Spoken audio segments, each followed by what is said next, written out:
25 பிப்ரவரிக்கான gold silver platinum update நம்ம பார்த்துடலாம். இன்றைக்கி மார்னிங் ரேட்டு 24 கேரட் கோல்டு 1 கிராமுக்கு 16,288 ரூபா, அதாவது நேத்திலிருந்து 44 ரூபாய் இன்க்ரீஸ் ஆகிருக்கு. 22 கேரட் கோல்டு 1 கிராம் 14,930 ரூபா, நேத்திலிருந்து 40 ரூபாய் இன்க்ரீஸ் ஆகிருக்கு. 18 கேரட் கோல்டு 18 கேரட் கோல்டு 1 கிராமுக்கு 12,765 ரூபா, நேத்திலிருந்து 35 ரூபா கூடியிருக்கு. அடுத்ததாக நம்ம சில்வர் ரேட் பார்த்துடலாம். சில்வர் ரேட்டு 1 கிராமுக்கு 295 ரூபா, அதாவது 5 ரூபாய் இன்க்ரீஸ் ஆகிருக்கு. 1 கிராமுக்கு 5 ரூபாய் இன்க்ரீஸ் ஆகிருக்கு. அப்போ 1 கிலோ 2,95,000க்கு சேல்ஸ் பண்ணுறாங்க. அப்போது 5 ரூபா கூடனா 1 கிலோவுக்கு எவ்வளோ கூடியிருக்குன்னா 5,000 ரூபாய் கூடியிருக்கு. அடுத்ததாக பிளாட்டினமோட அதோட அப்டேட்டும் நம்ம பார்த்துடலாம்.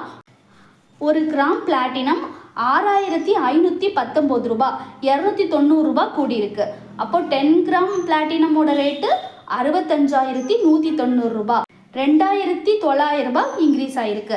இன்ஃபர்மேஷன் பர்பஸ்க்காக நிறைய பேருக்கு யூஸ் ஆகும்னு நினைக்கிறேன். இதே மாதிரி தினமும் அப்டேட் தெரிஞ்சுக்கிறதுக்கு இந்த சேனலை மறக்காமல் ஃபாலோ பண்ண மறக்காதீங்க. நம்ம அடுத்து நாளைக்கு என்ன ரேட்டுன்னு சொல்லி பார்க்கலாம். ஈவினிங் ரேட்டு மாறினாலும் நான் அப்டேட் பண்ணுறேன். தொடர்ந்து நீங்கள் சப்போர்ட் பண்ணிகிட்டு இருங்க. நம்ம நாளைக்கு பார்க்கலாம்.